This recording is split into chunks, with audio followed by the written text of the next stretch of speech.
नमस्कार सबैजनालाई तपाईहरुलाई स्वागत छ हाम्रो फेसबुक पेजमा। आज हामी बुझ्नेछौँ रेट एनालाइसिस भनेको के हो त र यो किन यति इम्पोर्टेन्ट हुन्छ कन्स्ट्रक्सन फिल्डमा।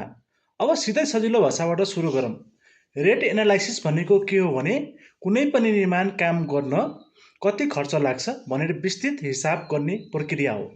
तपाईले यदि घर बनाउँदै हुनुहुन्छ भने एउटा सानो भित्तो बनाउन पनि कति इँटा लाग्छ, कति सिमेन्ट चाहिन्छ, कति बालुवा चाहिन्छ, कति मजदुर लाग्छ, यी सबै कुरा जोडेर अन्तिम लागत निकालिन्छ।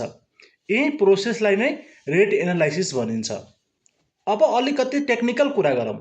कन्स्ट्रक्सन फिल्डमा रेट एनालाइसिस भनेको कुनै पनि आइटमको युनिट कस्ट निकाल्ने मेथड हो।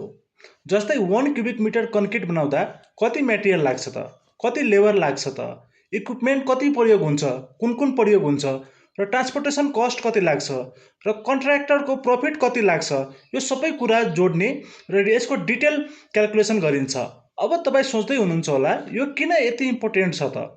रेट एनालाइसिस बिना हामी सही लागत एस्टिमेट गर्न सक्दैनौँ, टेन्डरमा सही रेट राख्न सक्दैनौँ, प्रोजेक्टको बजेट कन्ट्रोल गर्न गाह्रो हुन्छ र ट्रान्सपेरेन्सी पनि कम हुन्छ। त्यसैले कुनै पनि कन्स्ट्रक्सन प्रोजेक्ट सफल बनाउन रेट एनालाइसिस एकदमै जरुरी हुन्छ। छोटकरीमा भन्नुपर्दा रेट एनालाइसिस भनेको कामको सही मूल्य पत्ता लगाउने वैज्ञानिक तरिका हो। यति भन्दै तपाईले बुझिसक्नु भयो होला रेट एनालाइसिस भनेको के हो।